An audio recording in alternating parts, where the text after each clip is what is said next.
In this video, we show how to replace an OCP in Riser 2 on a PowerEdge R6725.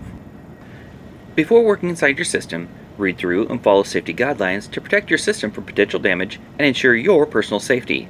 For more information about safety guidelines, see the service manual at dell.com/support. To remove the OCP out of Riser 2, lift the blue retention latch, and then you should be able to slide the OCP card out of the riser.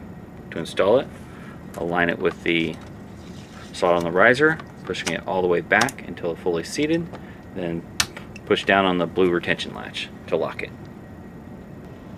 For more information or support about the PowerEdge R6725, visit dell.com/support.